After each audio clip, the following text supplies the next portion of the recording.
Fat dissolving injections या fat melting injections. Fat melting injections जो है वो मैं क्लिनिक में तकरीबन 5 साल से यूज़ कर रही हूँ अपने। और गायनीक में जो मेरा एक्सपोज़र था इसका इनफर्टिलिटी में, to reduce the fat from the women, औरतों की बेली से, उसके बाद से मेरा इस प्रोडक्ट के ऊपर जो है वो ट्रस्ट आहिस्ता-आहिस्ता बिल्ड होता चला गया है। इसकी 2-3 बड़ी वजूहात हैं कि मैं इस प्रोडक्ट को अपने क्लिनिक में क्यों एंडोर्स कर रही हूँ या मैं इसी को क्यों यूज़ कर रही हूँ, और बाकी की जो मोडालिटीज़ हैं फैट डिसॉल्विंग या फैट रिडक्शन, उनको मैंने क्यों नहीं अपने क्लिनिक में लिया। जब मैंने रिसर्च की अबाउट अवेलेबल मोडालिटीज़ जो भी फैट को मेल्ट कर रही हैं या फैट को कम कर रही हैं, तो 99% प्रॉब्लम जो है वो टमी का है। और इस वक़्त फैट का प्रॉब्लम पूरी दुनिया में एक एपिडेमिक यानी एक वबा की सूरत इख्तियार कर चुका है। और सो मच सो कि मुझे पूरे दिन में बहुत सारे clients different areas of Pakistan और बाहर से भी अप्रोच करते हैं, क्योंकि डॉक्टर्स ने उनको रेफ़र किया है कि आप अपने घुटनों के लिए, अपने जॉइंट्स के लिए, अपनी heart disease, diabetes, kidney, liver या और भी मिलियंस ऐसी बीमारियां हैं, जैसे गायनी में मुझे खुद पता है कि इनफर्टिलिटी के लिए भी आप रुजू करें, फैट डिसॉल्विंग इंजेक्शंस का ट्रीटमेंट लें और फिर वो नेट पे सर्च करके मेरे पास अप्रोच करते हैं। अब लोग ये समझते हैं कि हमने आज फैट डिसॉल्विंग इंजेक्शन लगाया और कल परसों जो है वो उनकी टमी बिल्कुल फ्लैट हो जाएगी। ऐसा नहीं होता है। इसके लिए आपको थोड़ा-सा सब्र, चंद हफ्तों का सब्र रिक्वायर्ड होता है, क्योंकि दवाई जो है वो आपकी ऊपर यहाँ स्किन पे लगती है। जैसे ये बाजू है या नेक है, यानी सबसे ज़्यादा जो फैट डिसॉल्विंग का रिज़ल्ट लोग ले रहे हैं और एन्जॉय कर रहे हैं, वो है ये डबल चिन, नेक, अपर आर्म्स के ऊपर का फैट, बैक का फैट।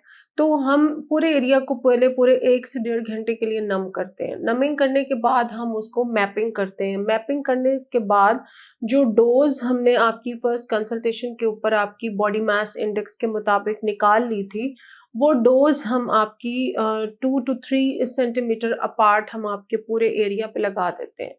फिर हम आपको एडवाइस करते हैं कि आपने सुबह और शाम 2 दफ़ा अपने उस एरिया का, चाहे वो आपकी थाइज़ हैं, टाँगे हैं, पिंडलियाँ हैं, आपकी हिप्स हैं, आपके लव हैंडल्स हैं, बैक का ऊपर का हिस्सा है, ब्रा फैट है या फेस है या आर्म्स हैं या टमी है या ब्रेस्ट है, जो भी एरिया, चाहे वो मर्द हैं या औरत हैं, जिन्होंने भी वो इंजेक्शंस लगवाए हैं, उन्होंने उसका मसाज ज़रूर करना है सुबह-शाम 20 टू 15 मिनट्स तक अच्छे तरीके से। मसाज करने के बाद हम आपकी जो गट की मोटिलिटी है, यानी चूँकि ये इंजेक्शंस किसी सिस्टम में नहीं जा रहे, ये किसी भी बॉडी के ऐसे हिस्से में नहीं जा रहे या लिवर में या किसी ग्लैंड पे अफेक्ट नहीं कर रहे, ना हम ड्रिप की फॉर्म में इनको यूज़ कर रहे हैं। तो इनको हम टॉपिकली का मतलब होता है कि स्किन के ऊपर लगा रहे हैं। तो ये स्किन के ऊपर ही आपका फैट डिसॉल्व करते हैं और फिर हम आपके स्टूल और यूरिन के ज़रिए से इनको जिस्म से निकाल दिया जाता है। थोड़ी-सी हम आपको जो डाइट के साथ गाइडलाइन देते हैं, उसका मकसद आपको फाके करवाना या किसी ऐसी कैलोरी रिस्ट्रिक्शन डाइट पे रखना नहीं है कि हम आपको कोई धोखा दे रहे हों कि जी हम असल में तो आपको कैलोरी डेफिशिएंट डाइट से वेट कम करवा रहे हैं। और बुनियादी तौर पे ये इंजेक्शंस जो हैं, ये उस फैट को टारगेट करते हैं जो कि आप जिम में या कैलोरी डेफिशिएंट डाइट पे या कीटो पे या एटकिंस पे या हाई कार्ब लो प्रोटीन या लो प्रोटीन हाई कार्ब डाइट के ऊपर रह के भी आपने नोट किया होगा कि आपका सिजेरियन और डिलीवरीज के बाद जो एक पाउच सा बन जाता है, या मर्दों में भी एक बड़ा सारा पाउच बन जाता है। तो वो पाउच, जितना आप वेट लॉस करते जाते हैं, आपके दाएं बाएं से फैट उतरता चला जाता है। आपका फेस छोटे से छोटा होता जाता है, फेस में हल्के पड़ रहे होते हैं, यहाँ पे डेंट आ रहे होते हैं, अंडर आई सर्कल्स पड़ रहे होते हैं। लेकिन जो वो टमी है आपकी, जिसमें वो फैट सारा छुपा हुआ होता है, वो गोला सा जो बना होता है सामने, वो मज़ीद प्रोमिनेंट होता चला जाता है। तो हम कोशिश करते हैं कि हम पहले वो स्टबर्न फैट पैड्स जो हैं उनको बर्न करें, और उसके ज़रिए से क्लाइंट को बड़ी हेल्प मिलती है, क्योंकि मैं अपनी जो पूरा ये एक प्रोग्राम होता है, उसमें डेली की हम आपकी मील की पिक्चर मंगवाते हैं। डेली को आपने जो खाना है, जो आप पी रहे हैं या पी रही हैं, वो डेली मुझे व्हाट्सएप पे पिक्चर आती है, उसको मैं रिव्यू करती हूँ, उसमें से हम गलतियाँ निकालते हैं कि ये वाली डाइट जो है इसको आप दोपहर को शिफ्ट कर लें, ये पोर्शन साइज़ थोड़ा-सा ठीक कर लें। हमारा जो मेन मकसद है वो आपको फैट डिसॉल्विंग इंजेक्शन से हेल्प करना है, आपको इसका एडिक्ट बनाना नहीं है कि जी अब आप सारी ज़िंदगी फैट जो है वो हमसे ही आके फैट डिसॉल्विंग इंजेक्शन लगवाते रहें। ऐसी कोई बात नहीं है। हम ये चाहते हैं कि आप अपने स्टबर्न फैट पैड्स जो हैं वो उतार लें with the help of these injections, और साथ-साथ ड्यूरिंग दैट टाइम आप हमारे साथ एक प्रोग्राम के ऊपर रहें और अपना वेट मेंटेन करना, अपने वेट से खेलना सीखें। And this program has helped so many people. Actually में मेरे पास जो ज़्यादा लोग आ रहे हैं, वो लोग हैं जो कि डिफरेंट सेटअप से, डिफरेंट जगहों से वो फैट के लिए ट्रीटमेंट्स लेके बहुत डिप्रेस्ड, बहुत मायूस और जस्ट ऐसे चेक करने के लिए आते हैं कि शायद कोई यहाँ पे भी हमें कोई उम्मीद मिल जाए। और जब 10 से 11 इंचेस उनका वज़न इंचेस उनका फैट टमी कम होता है, टमी फैट या उनकी थाइज़ में फ़र्क पड़ता है, तो उनको पहली दफ़ा कोई उम्मीद मिलती है।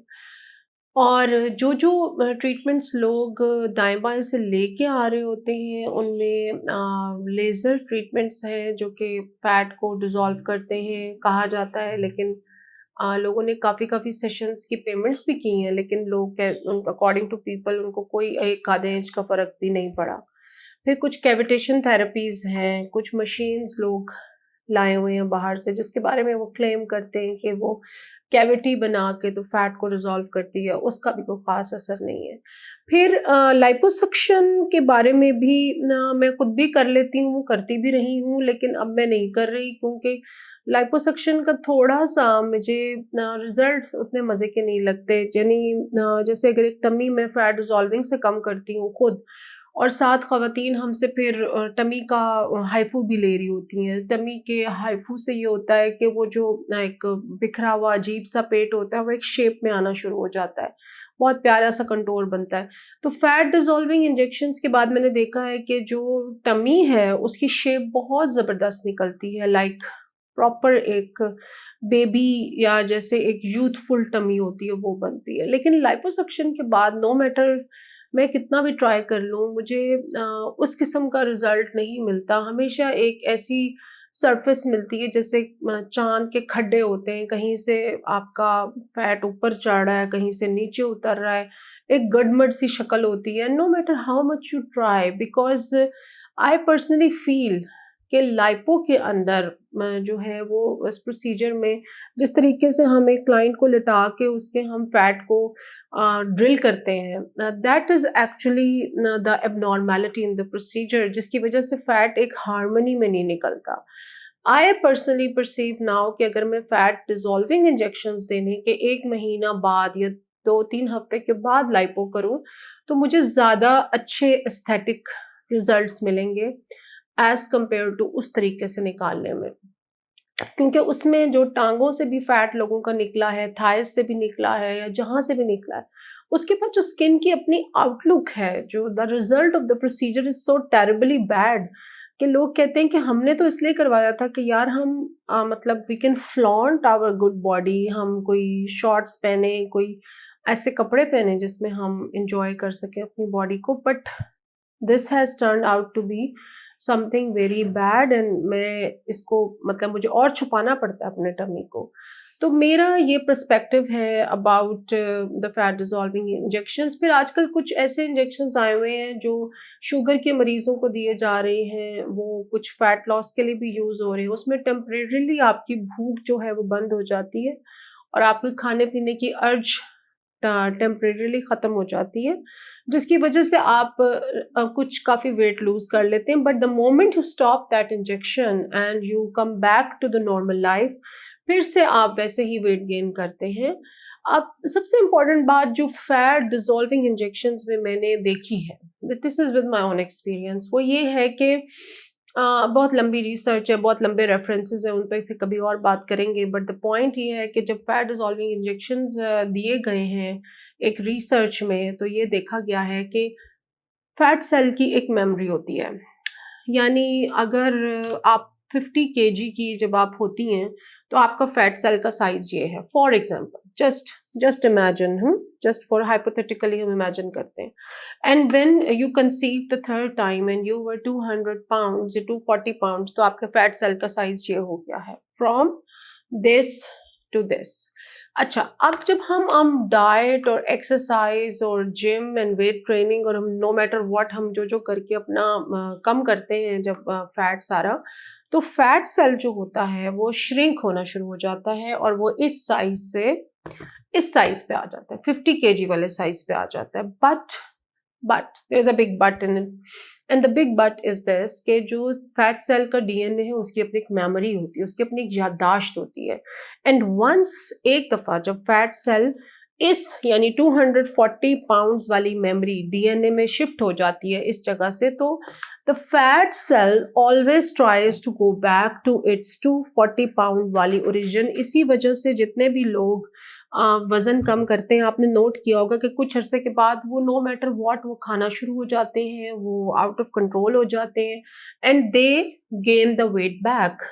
And this particular theory has helped fat dissolving injection so much because इसमें हम फैट का जो सेल है, डीऑक्सीकोलिक एसिड जो मेन इंग्रेडिएंट है फैट डिसॉल्विंग इंजेक्शन का, इसकी डिफरेंट फॉर्मुलेशंस हो सकती हैं, 19-20 के फर्क से कुछ केमिकल कॉम्पोजिशंस का डिफरेंस हो सकता है।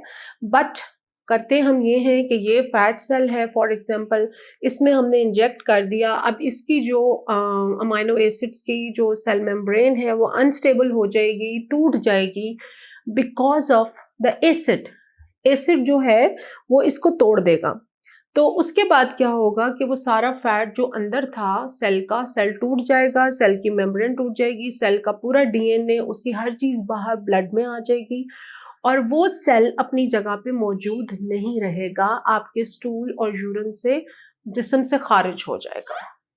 सो this brings us to this conclusion कि जब फैट सेल, चाहे वो 50 पाउंड्स वाली मेमोरी थी उसकी या 240 पाउंड्स वाली मेमोरी थी फैट सेल की, अब फैट सेल जो है वो अपनी जगह पे मौजूद ही नहीं रहा। जब वो अपनी जगह पे ही मौजूद नहीं रहा, तो इसका मतलब ये है कि अब उसकी कोई मेमोरी नहीं है। There is nothing there to trigger it back to 240 pounds. And I have actually experience this on my clients. वो कैसे? जैसे मेरे पेज पे बहुत सारी मेरी जो शुरू की क्लाइंट्स हैं जिनका 18 इंचेस हमने कम किया फैट, अब वो काफ़ी फूडी लोग रहे हैं अपनी लाइफ में और अभी भी माशाल्लाह काफ़ी फूडी हैं। तो मैं उनकी हिस्ट्री भी लेती रहती हूँ, उनसे बातचीत होती रहती है, उनको बुलाती रहती हूँ, मेजरमेंट्स करती हूँ, वेट करती हूँ, मैं उनके ऊपर एक प्रेशर बिल्ड रखती हूँ to keep them in a check. तो मैंने ये देखा है कि in spite of the fact that they are not doing too much, diet के लिए वो कोई इतना खास परहेज नहीं कर रही हैं। मतलब जैसे होता है कि you are always vigilant, always on toes, always making a diet for yourself और eating with lot of care, ऐसा कुछ नहीं है।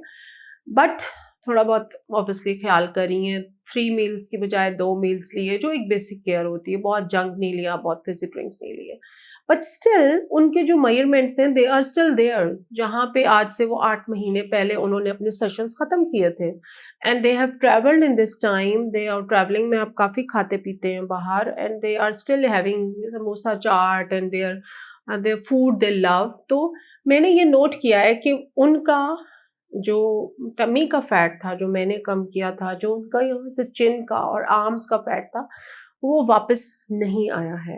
And I don't give this credit to them, I actually give credit to the fat dissolving injections because of this particular theory जो मैंने आपको सुनाई है अभी, कि इसमें हम फैट सेल का जो डीएनए है, जो बेसिक रूट प्रॉब्लम है ऑफ द अगेन बार बार वेट कम होना, फिर बार बार वेट ज़्यादा होना, और the cycle keeps on going all your life.